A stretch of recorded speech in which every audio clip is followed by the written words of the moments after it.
Welcome to Discerning News, where we bring you current stories from a bigger picture perspective. The purpose is to inspire clarity and enthusiasm for your unique journey. Hello, everybody. This is Spiritual Perspective Discerning News episode number 12. 12, 12, 12, 12. Wow, we're already at 12, huh? I know it keeps going. This thing, Crazy. if you keep showing up. We enjoy it, I guess, and we're getting a lot of positive feedback. And, one of the things I wanted to share as we open up is that don't pay attention so much to the stories that we're telling. Be more aware of how we relate it to what we're going through and what's happening spiritually on the planet. You might say some of the positives that we see, we usually end up with a spiritual story at the end, or a story at the end rather, that's got a positive solution that's being offered. And we share, how to recognize that and the feelings behind it. And, it's always great to hear those positive stories. There's way more positive stories out there than there are negative stories, to be honest. It's just our programming in our heads and our brains are kind of wired for the fearful, really startling ones. And, I'm glad you said that because we use these news stories really for you and ourselves as a means to an end. That's the big thing. That's right. Our focus. Yeah. Is that because the news can be overwhelming or mundane, but really it's how I work with them in my daily life. So that was the inspiration. Part of the Discerning News was for us to use them as tools to be able to live that life that we want to live. Yeah, absolutely. And for myself, it's really about making it practical. So I always like to bring it back to, okay, so we're sharing about this story, but during my week did that show up for me? So it is interesting that we're opening up this way for this episode, because I'm excited to see what comes out. You might say that we identify patterns of energy and then that are showing up in the environment at this particular time. And, the goal is to offer some insights so that you can come up with your own solutions as to how you navigate within the environment that you're, surrounded by. Because I find as we discuss this, and the older I get, the stories don't change. In fact, we saw this great documentary, America in Color, that Teresa and I have watched, and it goes through just about every decade and major events in the United States. And there's these colorized home movies as well as, stock footage. And it's just fascinating how there's always something going on, and really gives me a perspective of how much progress we've actually made, during the last 150 years or so, So anyway, with that said, I'll turn it over to Teresa for the first story of the day. Well, I found this story and I thought it was just it's a wee little story, but I thought it'd be interesting to talk about. Oh, you've been watching Outlander. Now she's talking like a wee little. A wee little. Yeah. So it's regarding President Trump. Now a lot of times we'll record these on Saturdays. So it just happened, ironically, this came out yesterday. And he said that he was what he called himself being a bit sarcastic when he repeatedly claimed as a candidate that he would have the Russian-Ukraine war solved in 24 hours or solved even before he took office. So literally someone came at him about this situation and said, well, what's going on? You said this. He said, I was being a bit sarcastic. So in this article I read, it was interesting. It said that this was a rare admission. He has a long record of making exaggerated claims. So I wanted to open it up with some interesting perspective on people sharing things in their life. Well, for me, clearly he's an example of somebody who talks in hyperbole or hyperbolic. So, and in fact, I used to live on the East Coast way back. And in fact, when I was in the FBI, and, I worked in New York City in Manhattan. And when I lived there, I noticed how many people spoke, and they all talk like that. And what struck me was that, when you're in New York, there's ways of saying things to people, and there's, my favorite line is that, you'll be in traffic and people will flip you off. And this is way back 40 years ago. So I'd be surprised, like, oh my God, they must be really mad. But in New York, nobody thinks twice about it. Now, if you do that in the middle of Des Moines, Iowa, people go, what? Because everybody's a little different here. And, the way people communicate things, and also working in Australia, I remember working in one business in the recruitment industry and the consulting industry, and the way they managed more like from a British point of view. And so they would use like understatement. And so if you grew up in Chicago like I did, you expect to be sort of hit between the eyes with what they're really trying to say to you. But in Australia, they would sort of be subtle about it. And, all of us have probably had that experience where I'm trying to be subtle with you, but you're just not picking up on the signals. So I have to hit you between the eyes to, tell you where I'm standing. So my whole point here is that when in Rome, and my first response to that is that I don't understand why other people wouldn't discern pretty quickly that he was talking in a hyperbolic sense right from the start. Of course he can't solve it in 24 hours. But what he was saying was he was going to get right on it and move it along. Interestingly enough, the key word for March, in the programs that we offer, we work with some energy calendars, and the key word is resolve for the month of March. And I'm noticing that we are coming to some resolution. Some things are being resolved, within that conflict. And it still remains to be seen, but I mean, progress has been made. And even when we were talking about, the reaction of Zelensky and Trump's reaction to Zelensky, if I asked myself in my true feelings or in my sensitivity what was going to transpire, I was going to say, he's going to come back to the table and they're going to come out with an agreement and there'll be, the next stages. So that my common sense or my sensitivity, discern that. Now, why do I mention that? I was never upset about any of it. I could fall victim to the scare tactics or the startling aspects of, how I communicate or how the things were communicated to me. But in fact, if I just tune into my sensitivity, I know whether I need to put energy into something or not. And in terms of energy, what I mean is like the mental gymnastics, the back and forth that can just eat my energy from keeping me from what I came to do. Yeah, for me, obviously he's a character, this guy. He's bombastic, he's out there, and indeed, just like what you're saying, Tommy, the guy, that's a lot of people that grew up in that environment, in that area, in that region, communicate like that.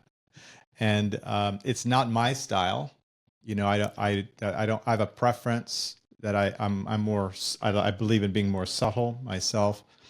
But it is a communication style. And if I'm not aware of what the communication is, I'm going to get caught up in the way it's delivered. Well said. And it's kind of like, in the bad old days, they used to have the messenger go and deliver messages between kingdoms and so forth, and the unwritten rule was, well, you don't kill the messenger, don't kill the messenger. But at the same time, the messenger was meant to be diplomatic and, give the best because they're kind of that diplomat for whoever is communicating. Right. And I think that's also why this stuff gets all tenuous, and it's like, well, this is supposed to be the leader and you're supposed to communicate and all this kind of stuff. But to me, where I go with it is similar to what you brought up, Tom, was once I go back and it's like, do I want to look into this? Number one, like, is this really truly interest to me? If I get a move or I feel moved by it, then I need to go in and go a little bit further and find out where those things were actually said instead of getting the filter of someone else. And this would happen. I've seen that. I've tuned into like some of the Australian politicians or the politicians in the UK. It's like once you go and you view the actual statement and you're there, you know what they're talking about, right? You get it, right? You get it. But if you take it, if you separate that, the intonations and what's being communicated, you lose it, and then you go only for the words only. And the same would happen in the previous administration in America. It's like they would, trash the Biden, and it's like, okay, well, what are they saying? So I go and listen to what he was saying. It's like, oh, okay, I know what he's talking about, So to me, it brings back full circle to my communication style. And I need to be sensitive that number one, spiritual communication is sharing something in such a way that someone can understand it, accept it, and act upon it. And now they don't have to do it, right? That's not my part. But if I recognize that that's what true communication is, that provides a standard. And we were talking about before we started recording, we were talking about standards, But to me, that's really important, is that number one, I'm reading my audience, right? Reading in the sense of I'm sensitive to their needs. I'm aware of what's going on, right? And then I can communicate in such a way that they understand it, can accept it, and act upon it. And then I've done my part.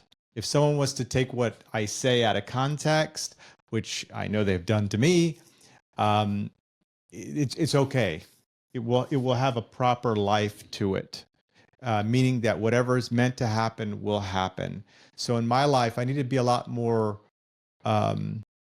sensitive to my communication with people, particularly with ones that I don't necessarily have that simpatico with, right? If I'm communicating in business or I'm communicating socially with people that don't really see eye to eye with me, I just need to go do my 50%, do my part. My part is do 100% of what I can do, but I can only do my part with those people. So my communication style, what I get out of this story is I need to communicate my part, but I need to be sensitive to the people around me. I need to be aware of where they're at, so I am communicating so they can understand it, accept it, and act upon it. And I want to be myself. I want to be enthusiastic. I want to be natural. So I don't want to squash that. But at the same time, I do need to utilize my natural state in a way that people can understand. So that's it. To me, it just comes down to a style and not getting caught up in things that aren't factual. That's the other piece. Okay, then. So it's interesting that I chose this one, and it's kind of back to 2 times ago where actually last week we kind of regrouped how we've been going through these sessions and how they've been, really kind of all collaborating together each week.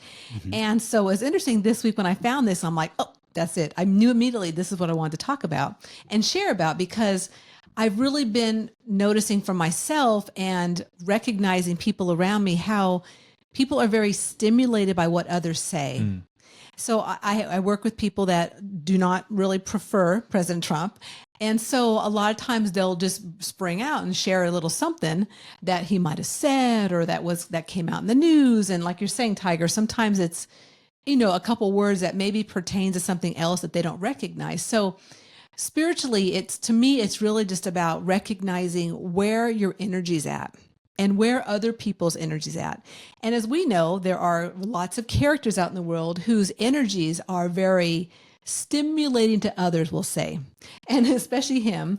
And sometimes things can come across very bombastic, which is exactly what this statement was, right? That I'm going to, what did he say? I'm going to, end the war within 24 hours, or even before I get in, I'm going to end the war. Like, we know you can't really do that, but there's also some intention behind words too. So, and for myself this past week, and the last couple months, actually, I'm preparing for a summer camp that we're having out in Iowa.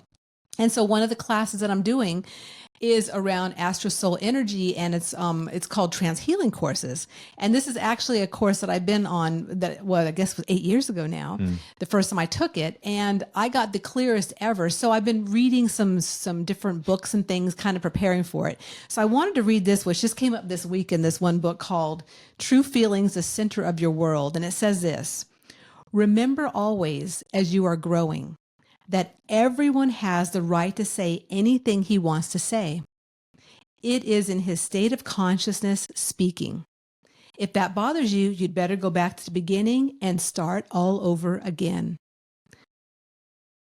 So that to me is about just recognizing that everyone's got a different state of consciousness, but what they're saying comes through the state of consciousness they're at, and that many of us are not, or most of us are not in the same state of anyone else on the planet, because we have had lifetimes of learning and growing, experiences that no one else has had but us.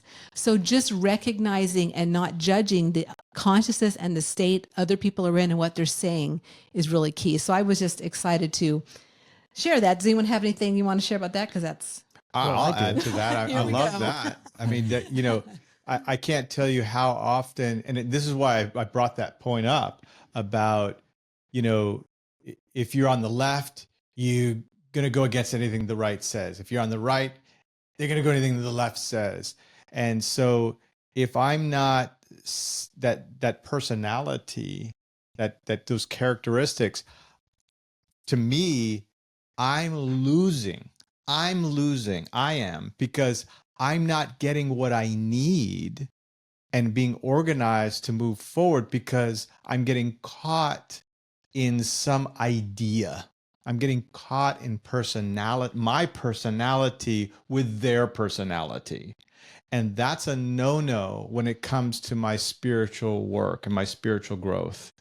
The more I get caught up in personality rather than getting what I need, it's like having 100% life and vitality, but then I clamp it so I only get 50%. That's what's happening when I play those games of the personality thing rather than what's really here for me, right? Otherwise, I'm playing what everybody else is playing, the roller coaster of emotions, rather than just saying, wait a minute. So what do I need here? So to me, that last part there where it says, and I better start all over again from the beginning, meaning that I need to come right back to my center. I got to come right back home and start again, right? And not get caught up in that stuff. Otherwise, I'm wasting my time. You know, when I lived in Australia, I would communicate with various folks, and things would be said to me that I just would get stimulated. Like, how could you talk? Don't talk to me like that. And it would bother me. And the mental gymnastics can start. So now I'm like preoccupied with that instead of moving my energy into what I came to do or what I, wanted to be involved with and enjoy and things like that. But I realized over time, that's just how they talk. They don't take it the way a guy who was raised in Chicago, northern suburbs of Chicago would take it that way. Or especially living back in Iowa, everyone's got their way of going about things, and it's and the way they communicate is so nice. It's really true. It's one of those, nice places like, I guess, Minnesota and Iowa and so forth. Midwest, that just kind of right, it's really beautiful. But if you communicate like an Iowan in Australia, you won't get your point across because they have a different way of making their point, which is kind of exactly what I was sharing, this morning. So the more that I listen with my feelings, getting back to the spiritual part, how does this is great that Trump did what he did, that was bombastic and overstated and hyperbolic, because it gives me a chance to tune into what am I feeling that message is. Trust my sensitivity as to what somebody's saying, not so much what I hear them saying intellectually. What's behind, is there any feeling behind that? How serious were they? I mean, I do all this at light speed. It's not like I sit there and go through a checklist. It's more, what's my first impression? Oh yeah, he's just, he's saying rah rah. I'm going to get going on that, and but I thought, and making other people squirm a little bit. yeah, Let's make them squirm, everybody. we have a saying in Australia, horses for courses is something you hear a lot in Australia. I guess it's probably a British saying as well. And it really just means that, for certain times and certain races, you need a certain type of horse or a certain type of personality and strength. And that's not to say that that's always appropriate and will always be appropriate, but it might be perfect for today. Okay, then. So how about that first story? Was that a good one or what? And so just hang tight. We're going to be right back with some more stories for you after this break. When you gravitate towards trust, life moves with more grace and ease. One way is staying in the now and mastering your inner world, those psychic perceptions that show up through feelings, knowings, hearing, and seeing. If you are ready for more clarity for your direction in life, by honoring your time and trust, check out the link in the show notes for our next Intuition Now Masterclass, where we explore your inner abilities and support you in getting your own answers and start trusting in yourself.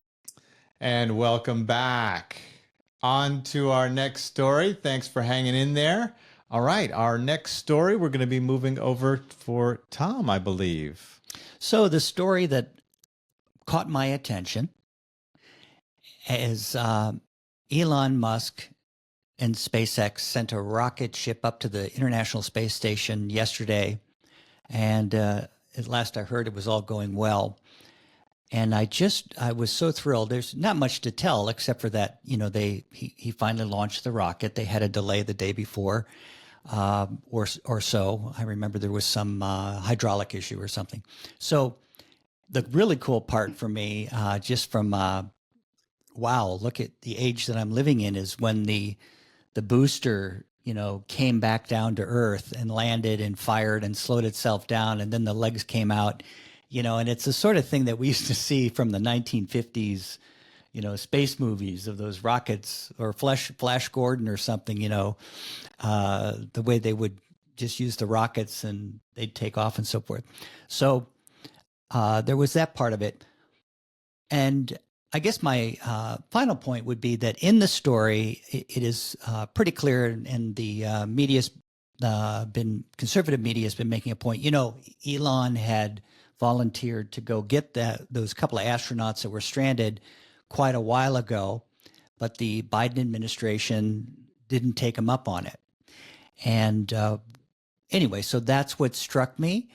And I thought it's great that we're finally doing it. And I won't say anything more as I turn it over to one of my colleagues here. Who'd like to go first? I'll go. Yeah. So as you said, the NASA and SpaceX are partnered up. And there was some astronauts out there. People may or may not remember the story that they were having trouble getting them back. They've been there for 9 months. They were supposed to be there a lot shorter period of time. And so I think the thing that stands out to me with this is how ideas can get into the way of needs. I'm more, there's always things in the background that, running business and things like that, you're taking into consideration. So it's difficult to kind of judge these things when you don't have the complete background, But as an impression goes, there's something off there, that it took that long to get something activated for these people. And to me, that is an example where I can put ideas ahead of people's needs. And if I'm not careful, I'll get caught in my own trap of ideas, right? And justify things instead of just working with people's needs. And what is the true concern here? Because on the outside, again, not knowing all the little details in there and stuff like that. On the outside, it looks like why did you leave them up there? Why'd you do that? And then that's part of what, the media is projecting and kind of stuff like that. So they want to churn the situation. So keep that in mind. But energetically, for me, it's about coming back and saying, what is important? What's the needs for the people, right? There's this, it's easy to lose the common touch if I'm not trained, if I don't have that training, or I don't have people around me to kind of reel certain things in, I can start going off on a tangent because I'm thinking about those things, right? I have a mission. I want to follow something. My first gift is intuition. So all of a sudden I can have a mission, and everything else pales in comparison to my mission. I'm going to go clean the house today. I know somebody else like that. Everything can wait, right? Even though, the leg's falling off, and whatever. So, I need to pull that back in. And I was very fortunate in this program to have mentors who were able to help me see the forest for the trees. And so to me, what this story re-stimulates is that I really need to come back to the simplicity of things. I need to come back to the people's needs, because that's going to be number one important. And making sure that I'm not allowing ideology or ideas or concepts to get in the way of growth and working with people. That's the core issue that bubbles up for me in this, besides the politics of like, why didn't they do it? We didn't want to pay to go do this. We already have NASA for that, and it's like, you can see how it just, for me, it just goes right down this rabbit hole of ideas conflicting with other ideas, right? Rather than just coming back, what is the need? Okay, how do we need to address that need? Let's go toward that need. If things need to adjust left to right, I get it. That's fine. But if I'm not have that as the focus, I'm going to naturally get pulled off into ideas, concepts, rather than what I've come to do. So that's it for me, is just coming back home, making sure that the people's needs are met first, and then come up with a fancy idea. Yeah, for myself, it's about right timing. So, I look back, you said they've been there 9 months, and they were supposed to be there maybe half the time or so. Is that correct? About half the time. Half the time. Okay. So, you're right. Like, they've now been there something like 18 months, which is a lot longer than they were supposed to be there, but 9 months stranded at least. So I think back to, half of the time they were there, what was going on at that time? Well, we had an administration with a gentleman who was not really with it, had dementia. And we had the political scene going on with both sides. And so it feels to me like they kind of got dropped, like they got forgotten in a certain way. And the timing wasn't there for them to come back. And so really being able to work with the timing of everything. But again, is there a wrong or right timing? I mean, I truly believe that everything happens in the right timing, but just that, so that's really what it stimulates in me is just being aware of the timing of things that are happening, what's going on around me, around them, with when they were in space and they got stuck and then they're in the midst of the election coming in and out. So the right timing makes a big difference. And so if for myself in my day-to-day world, if I recognize that something throws me off or something's not happening and maybe it's not the right timing for that. Maybe it's, I mean, God forbid, maybe they would have come back in another timing and the rocket would have exploded. I mean, literally, you just don't know what may have happened in different timings. So I, for myself, believe in everything happens in the right timing. So. Well, I'll comment on both points of view. And, starting with Tiger, what is the need? And let's move towards a solution. The thing that I've noticed in life is I've learned to work with spirit and, worked on crews where we cleanse our energy, we work with spirit, we discern, we pick up, how to move things faster and get suggestions. Is it just evens out all this, toing and froing and competition, and there's such a fulfilling feeling behind it of uniting and getting together and pulling our resources. And when we have those opportunities to work together and tune into spirit, and which is our spiritual helpers for practical everyday solutions, I mean, it takes all the drama out of everything.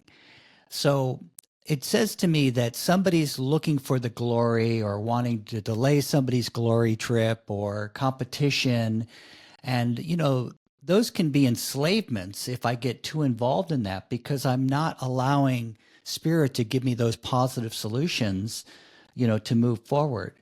We still have to implement these things. But now, to your point of timing,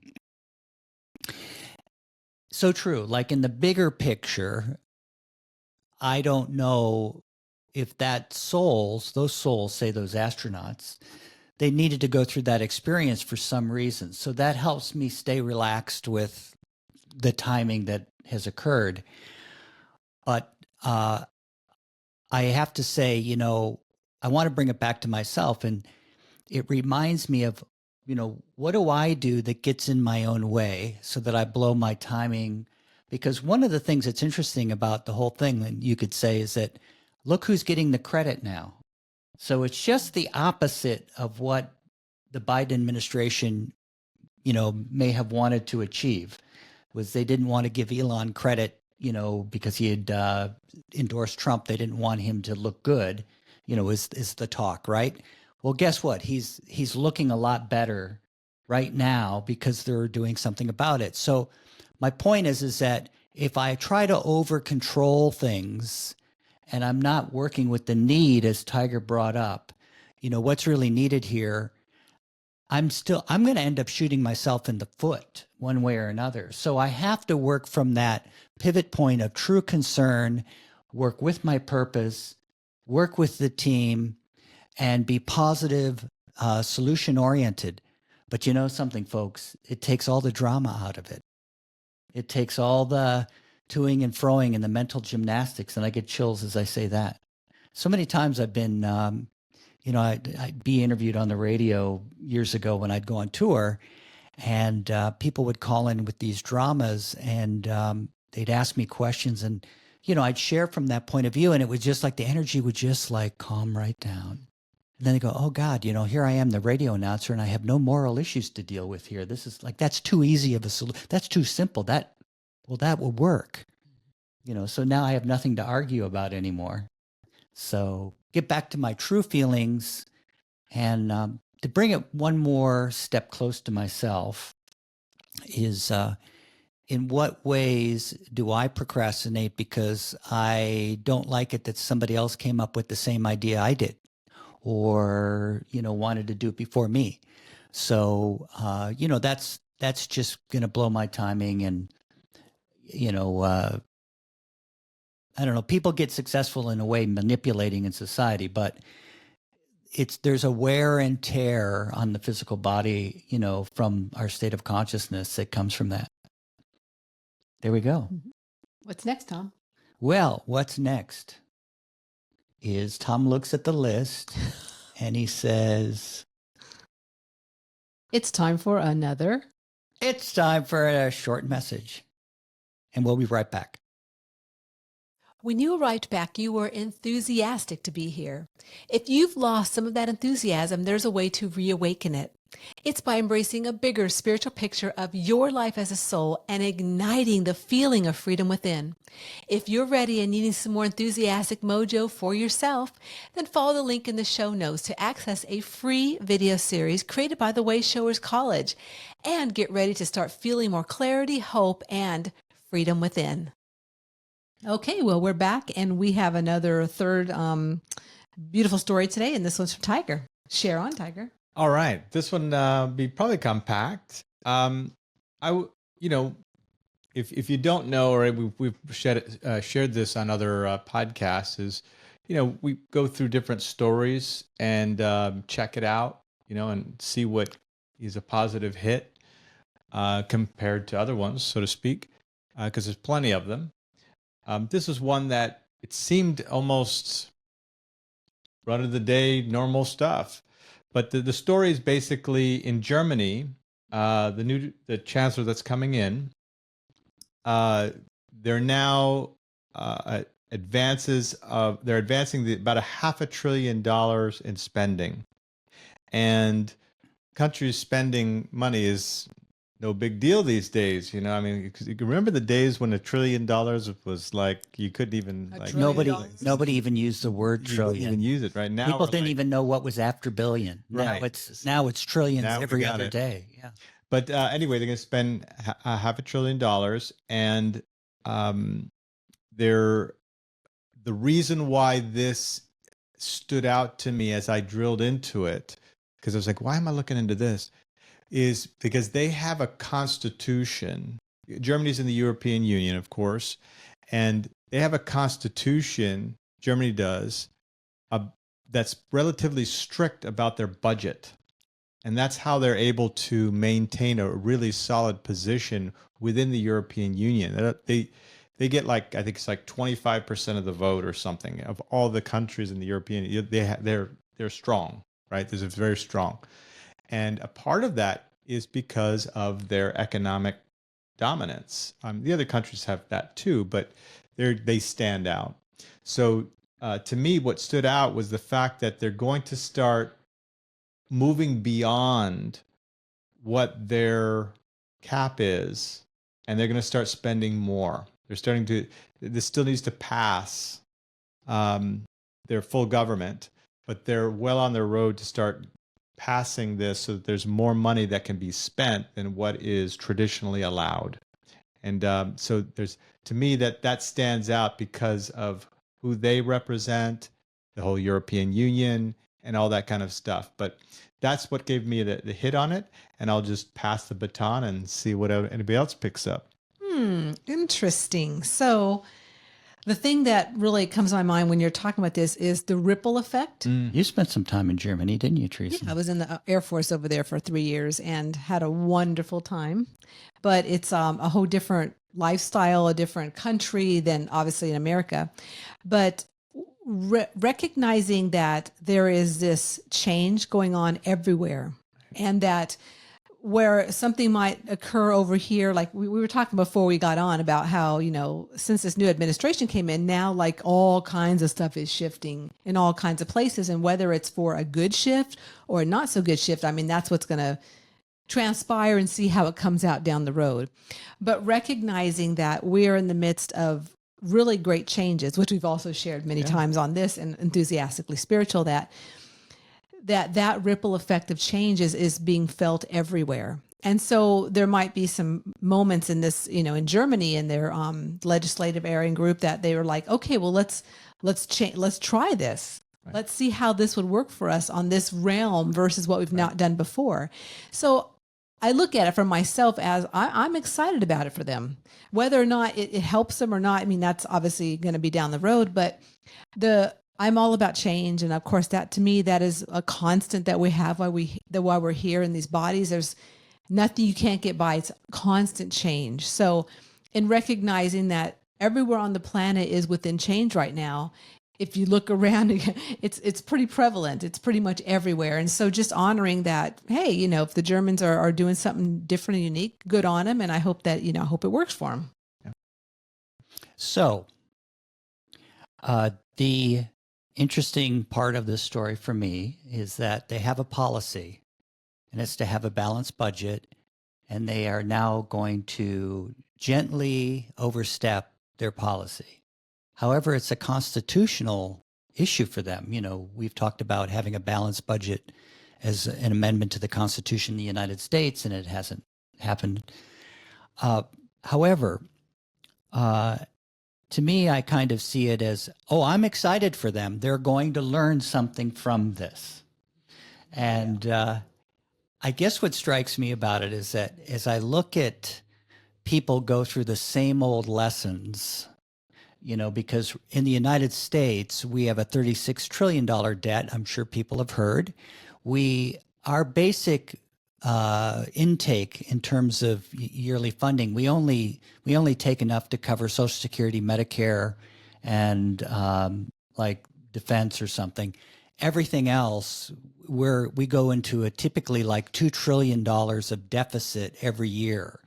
And this has been going on consistently for a long time. like decades. So, except for a short period of time where we had a balanced budget. However, at this stage, we spend as much on our defense as we do for the interest to service the $36 trillion debt. So it strikes me, you know, like one little step at a time. Oh, we'll just spend a little bit more here and we'll just spend a little bit more there. And how I relate to it personally is that, you know, I've been successful in business at times and other times not as successful, and money would come in. And it's easy to say, well, I'll just spend a little bit here. I'll just go over my 50% there. And it really strikes me that if I don't have integrity within myself, if I'm not clear about where I begin and end with me giving out my energy, or the opposite is not healthy either, where I hold it all in. We'll talk about that a little later.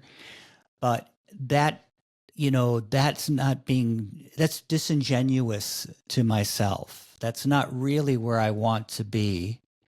So I need to make sure that where I invest my energy, I'm going to get a return. That's the only healthy way for me to operate as a spiritual person, a soul in a physical body. Because there will be, as I overextend my boundaries in terms of where I invest my energy, I'm going to create havoc in my physical body. You know, you talk about that all the time with diet and, people's habits when it comes to overindulging and so forth. And so that's how I bring it back to myself. You know, I know that it's never worked out great for me when I wasn't paying attention to what was outgoing, or I thought I'll just salve this little thing. If I didn't have a clear plan of how that investment of my energy, not just talking about money, but how it was going to come back for me. But we've been taught, in our culture, there's a concept out there of giving more, than you. And it's almost a martyr kind of complex, or self-denial kind of thing. And really in the long term, it doesn't help me. And it doesn't help the people around me who are growing, who also need to learn to uplift their energy and, stand on their own 2 feet in a sense, spiritually at least, with integrity. That's how I feel about it. I'm going to key off on the change thing as well. The reason why I am is because that area has been held together by that union, right? And now we have a key component starting to change the way they're operating, right? So imagine if you have a team, a family unit, or a team that you're working with, and you've been functioning a certain way for a while, and then one of that team members starts changing the way they operate. So initially, it may not be big at all, right? But it is going to have an effect over time if it keeps going, right? And so to me, energetically, it's saying that a little bit what you brought up, that says that change is coming, right? This is an indicative of something that's already happening, and now they're reacting to it, right? And part of that change happened, and for them to get this push past their constitution and so forth, is they're making alliances, little groups with each other. And, now it includes, the different parties like the Greens and the Social Party over there, as well as the Democratic Party over there. But they've managed to create an alliance, which they need to do in order to pass anything. But it does represent now a shift, right? And now they're going to move past a certain plateau that they've stuck with. And so to me, that means that the whole region is going to be affected. That whole area is going to be affected. So to me, that starts going, that means everything that I work with a team, I need to be aware of. I need to kind of recheck things because there's shifting going on. And if in my family, if in my business, if in my work space, someone starts to make changes, if I'm not aware, if I'm not keeping tabs with people, not on top of them, I'm just working with them, right? If I lose that, then I don't catch it until it's too late, which was, Tom's bringing that up. It's like before you know it, we're now spending more on interest than we are a key part of, the country's business. Mm-hmm. So to me, that's really important to recognize that change is here and that it's coming, and there's a reaction to that, right? And we're starting to follow ideas over well-being. I brought that up in the previous story, right? There's something about the intellect, which were ideas, concepts, starting to become more important than the base fundamental of things, right? There's nothing wrong with pushing the boundaries. I mean, some of that can be really good, right? You can actually achieve great things, but I need to have a plan in place of how I'm going to work with that. Right. And hopefully they will, right? But it's the fact that there's this interconnection with other people, right? So if I'm just doing my own little thing and in my own little world, I can play games all day because that's my world. I'm meant to push the boundaries. But then when I have alliances and teamwork with other people, now I need to take that into consideration. So the being sensitive to the shifting and the energy going on over there and how that's going to affect things, and everything from certain prices, from how the union itself is going to be affected, all that stuff starts coming into play. So to me, I'm picking up that there's going to be some shifting going on there. Maybe not today, but it's going to start. There's an energy moving now. And I think we're going to see more of that amongst that team there. And I need to be aware of how that's going to affect me. Right? Otherwise, I'm going to be blindsided by something that was in my face the whole time. So that's the energy of what I picked up. That's what struck me about, what's happening in the States now is that now it's a big drama that because, a basic policy wasn't, thought through, and lots of folks are losing their jobs that, work for the government. But my point here is that why do we always wait for this? We set up the crisis management. And now that one side's going to be blamed for all that, when in fact the whole thing's been building towards that, it's going to happen sooner or later. Everybody contributed. Yeah, everybody contributed. Okay, well that's a good entry into my inspirational story. Let's hear it. Oh, I want to be Let's inspired. hear it. Money, money, money. Money. Okay.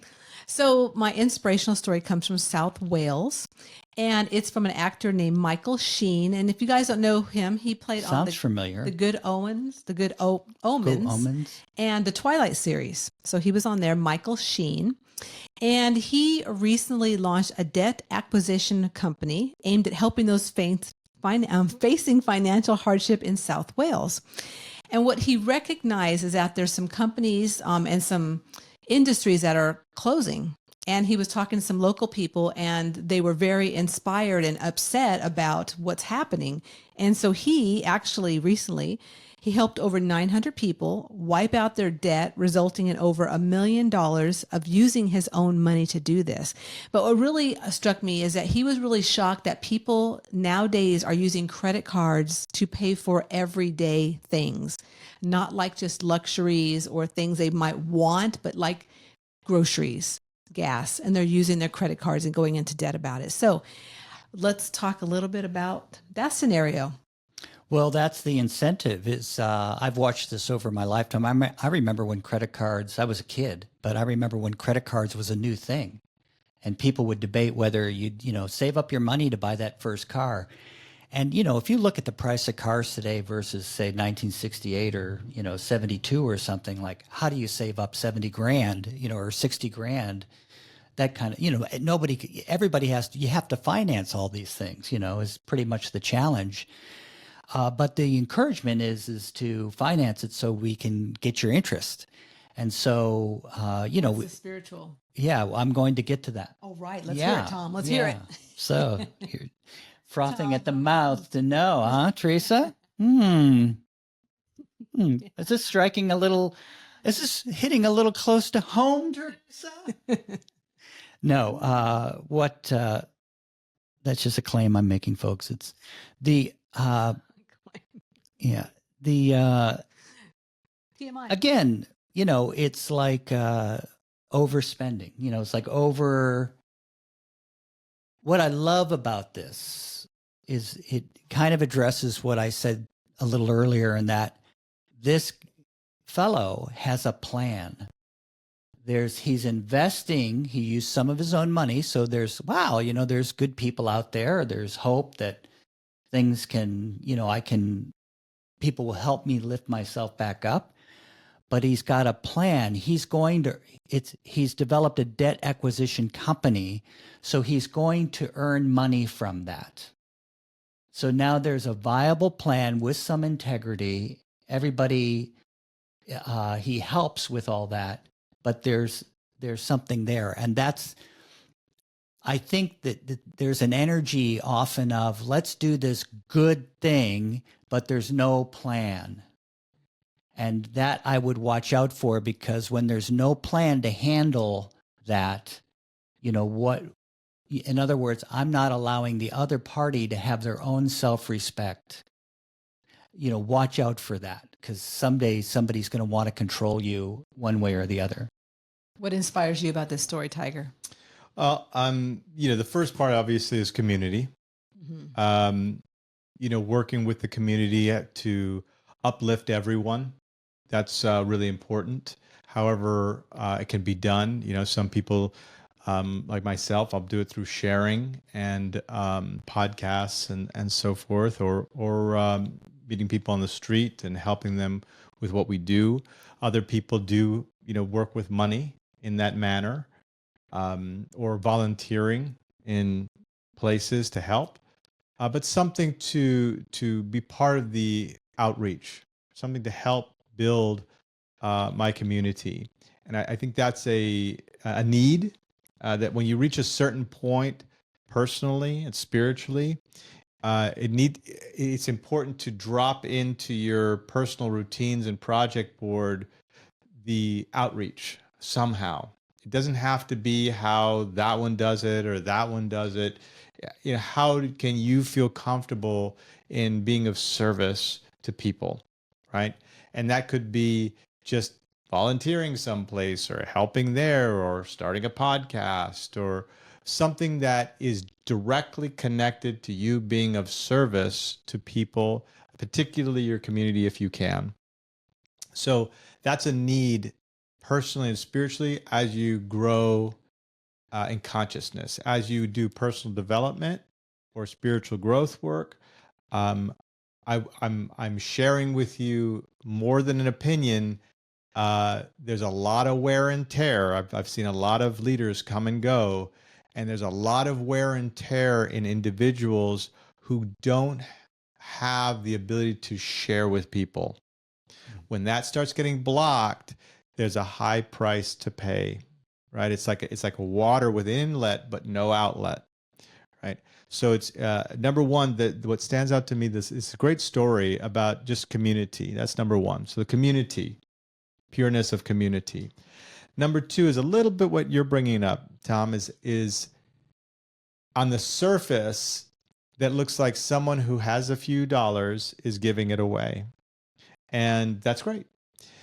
But behind it is also that he's organized himself to have a bigger thing going on there. So it's not just all money going out. There's an energy of being able to help and also sustain it. Right? There's that energy there.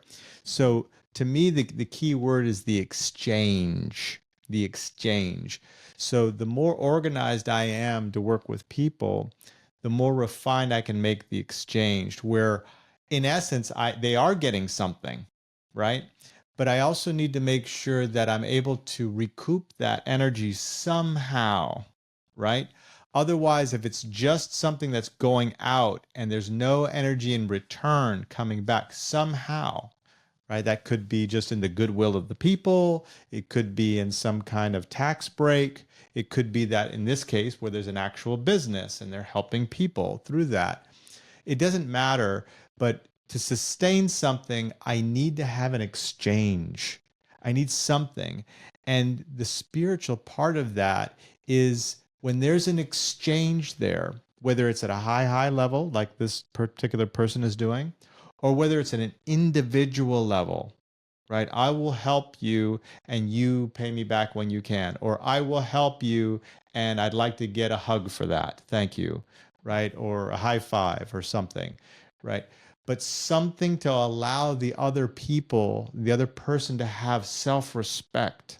Yep. And to have enough love and courtesy and concern for people to have that exchange, even if it is, hey, I heard there was this one leader was helping someone and they gave them some help and they let them be in a course that they were teaching, and the person didn't have the abundance to pay for the course and they really wanted it. And he says, well, okay, why don't you come to the house and do some cleaning? Right. And they were quite happy to do it. Right. That wasn't something they were forced to do. They were like, yeah, I'd love to do that. Because they gave a couple options. So that kind of energy creates that positive self-respect, a lot of love between people. And it also does something where there's no hidden I owe you. Right. Right. I give you something and now I owe you, but we never say it. Right. And I never say anything about it. Now, it's much better to be upfront and have some kind of energy exchange, right? Like if you're in the holidays or someone gives you a gift and it's a gift, oh, let me give you a hug for that, right? Let me give you thank you, right? You just look them in the eye. Thank you for that, right? Have that exchange back where you're sharing some love with that person because they gave you something, right? Without that, it can create this unsaid rule of like, I owe you. And if you want to work personally with people and spiritually, you never want to create, I owe you anything. Equal exchange. You get something, I get something, we're good. So that's the thing that stood out to me. Yeah, for myself, I saw this scenario as a win-win-win. Right.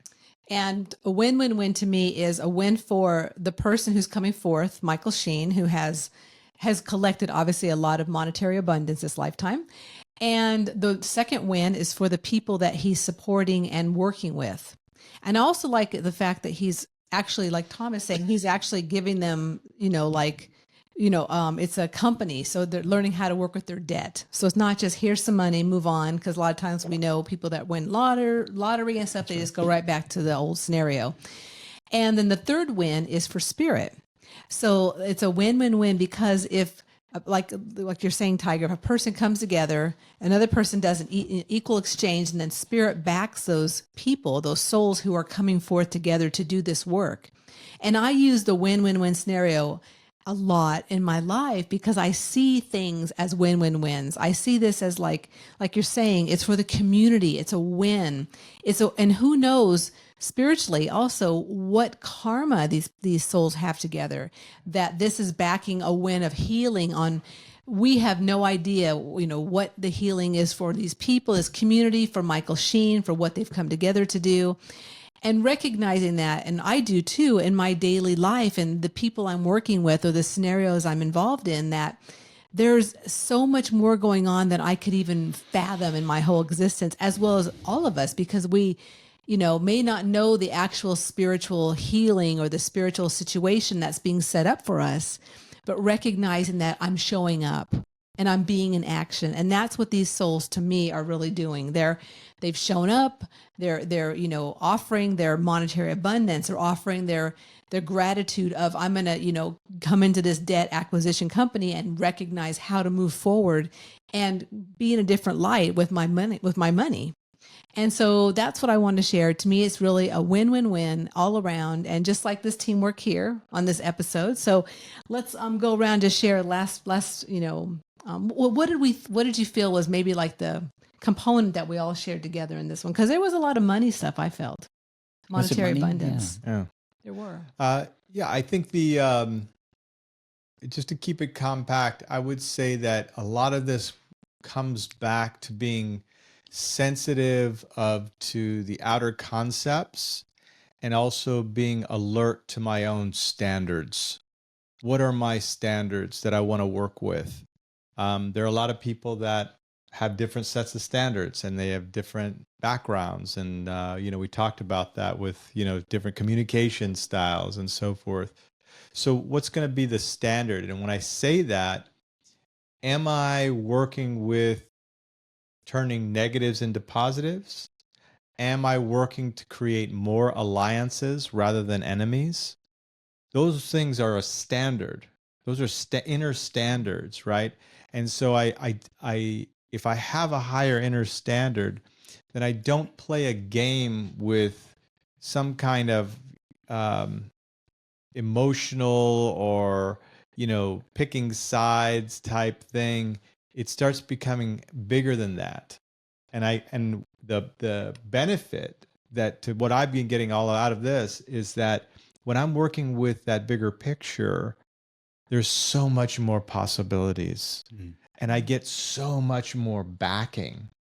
I mean, it's amazing when we just be of service a little bit. And I'm coming from that higher standard perspective. My goodness, there's no limit. There's just no limit. So to me, a lot of things about communication here that I need to be sensitive to. Make sure I have those high inner standards that meet my spiritual growth.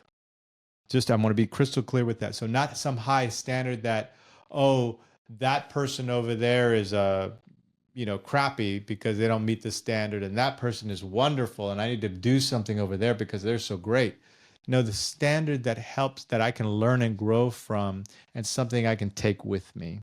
Because a lot of the stuff I can't take. I can't take the rockets with me. I can't take the money with me. I can't take the politics with me. If I try to take that stuff with me, I'm going to have trouble. So the inner standard and the communication and really, quite frankly, on that last thing, it's just that love and respect for people. What about you, Tom? Well, the word sustainable keeps coming to me. And what's really becoming apparent to me is when I give over let's call it my 50%, if I'm meeting somebody 50-50 and it's a halfway thing, I really need to have a plan is to help that other individual maintain their self-respect. And even if they don't want to, my opportunity there is to maintain my self-respect, that they at least have the option to maintain their self-respect. So that's what's sustainable over time. If I don't have a plan, I'm going to set up that, feeling of being owed or feeling of being taken care of. And people rebel against that, that we see that all the time.